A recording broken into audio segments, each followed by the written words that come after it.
What's up guys? Nandito na naman kami for today's video, for today's vlog. Ngayong araw nga ay mangangawil muna kami para may pang-ulam. Nagunahan sa paghagis ng kawil, bawat hatak may huli. Nagkilaw ng hipon, pamain. Tara at samahan nyo kami. Let's go!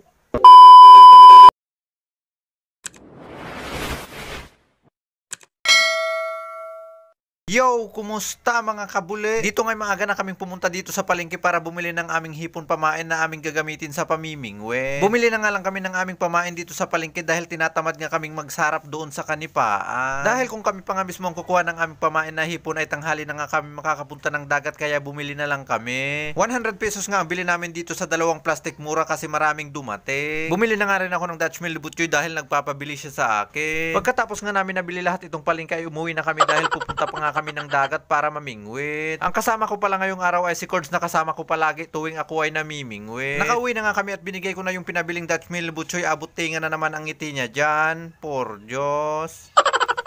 Pagka-uwi nga namin dyan ay agad na nga kaming umulay. Swoop, nandito na nga kami sa dagat. What's up guys?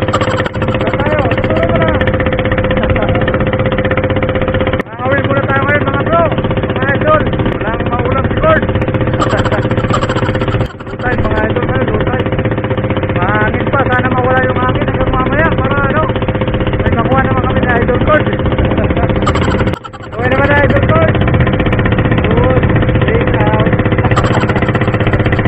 Pagkarating nga namin sa aming fishing spot, inilabas ko na ang aking mga gamit sa pamimingwit. Nagdala rin ako ng tools baka lumuwag ang tornilyo ng makina sa pundasyon ng bangka. Nagdala na rin nga kami ng aming baon dahil nga marami kaming nabiling pamain, mga ngawil kami 1 to sawa. Nagdala na rin nga kami ng sukang artak dahil sabi ni Cords magkikilaw nga kami ng huli naming isda, dagdag ulam. Sana nga marami kaming makuhang isda para meron kaming makilaw. Ang sabi nga ni Cords kung wala kaming nakuhang isda ay kikilawin na lang namin yung aming pamain. Por Diyos.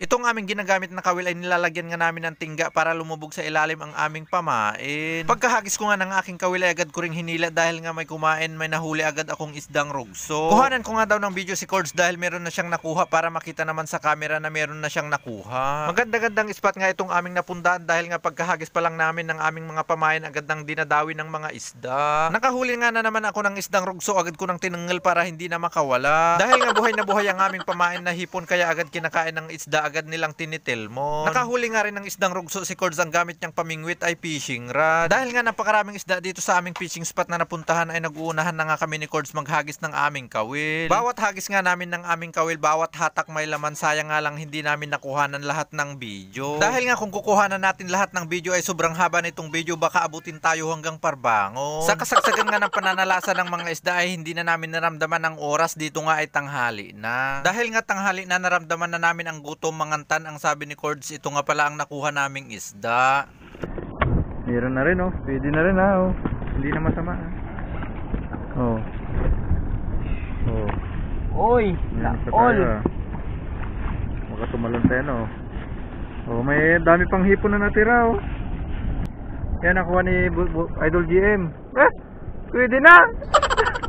Dahil nga marami pa naman kaming natirang pamain ni Cords na hipon, kaya hipon na lang daw ang aming kikilawin para pang ulam. Tinanggal muna nga namin itong ulo ng hipon bago kilawin dahil ang sabi nga nila ang hipon kain laman tapon ulo. Pagkatapos nga namin tinanggalan ng ulo itong hipon ay nilagyan na nga namin ng sibuyas. Nilagyan na nga rin namin ng kalamansi at sili para naman mas masarap. Hindi na nga namin nalagyan ng asin dahil nga wala kaming nadalang asin, agkabaw na si Cords. Por Diyos.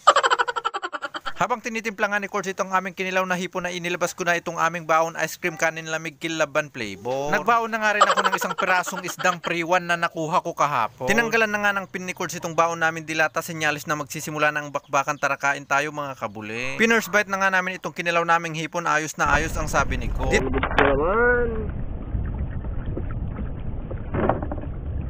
Nakuha pa tayo. Tikman natin, siyempre yung hipon. Pasado. Pasado.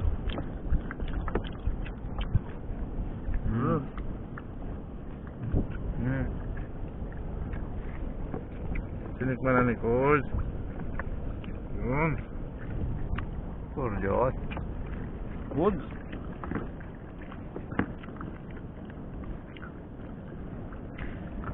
Yung ano natin, hindi mo binuhos.